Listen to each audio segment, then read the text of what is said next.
Xin chào mọi người.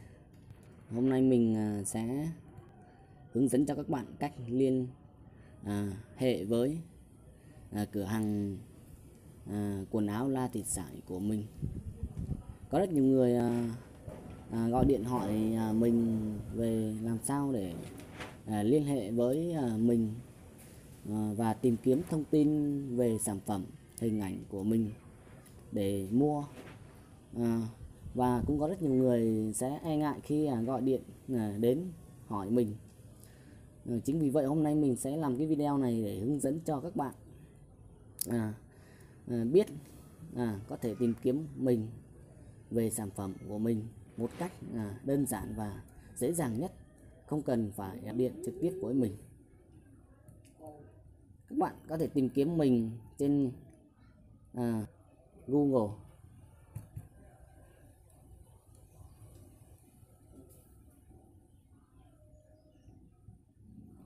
Trên Google thì các bạn tìm kiếm mình, các bạn gõ tên mình vào, gõ tên vợ mình vào nha, La Thị Sải, sẽ hiện ra các thông tin cho các bạn luôn. Đấy, các bạn chỉ cần ấn vào xem là các bạn sẽ có ngay thông tin về địa chỉ của mình, số điện thoại và các hình ảnh về sản phẩm của mình. Cách tìm kiếm thứ hai, trên YouTube.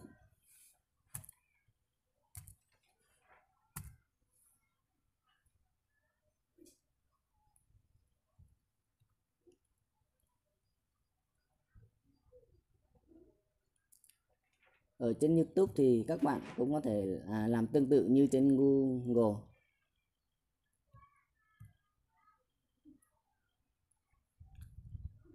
Ở trên thanh tìm kiếm, các bạn gõ tên vợ mình vào, La Thị Sải,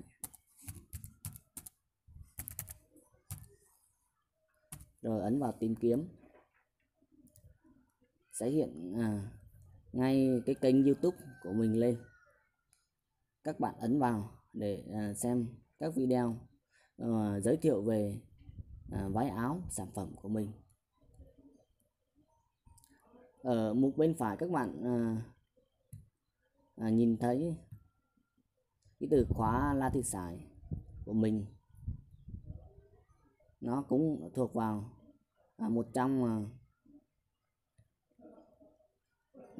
nhà sáng tạo hàng đầu về quần áo. Thì thương hiệu của mình cũng là đứng đầu, được YouTube đánh giá là hàng đầu luôn. Các bạn vào kênh của mình,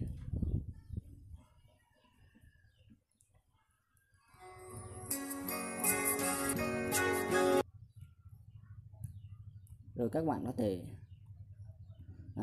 xem các video hướng dẫn về sản phẩm, rồi các bạn có thể liên hệ với mình bằng cách ấn vào giới thiệu, liên hệ với mình qua Facebook.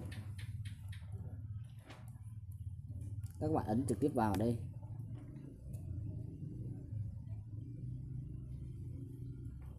thì sẽ hiện ngay cái trang Facebook của mình.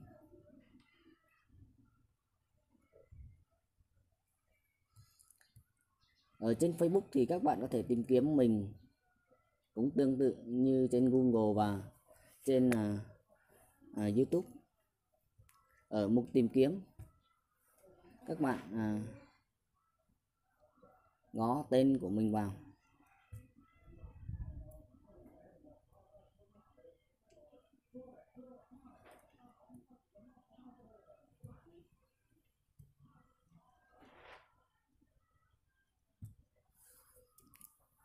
các bạn có tên của mình vào, sẽ hiện ra ngay trang đầu tiên là cái trang cửa hàng của mình.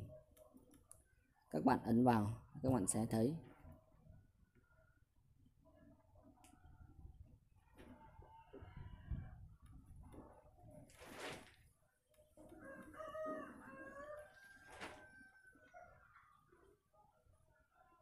ở đây các bạn có thể tìm kiếm hình ảnh sản phẩm của mình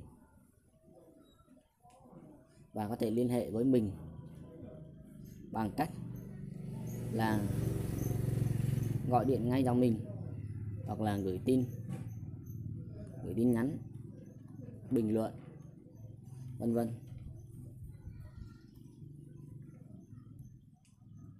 Ở mục tìm kiếm, các bạn di chuyển xuống dưới, các bạn sẽ thấy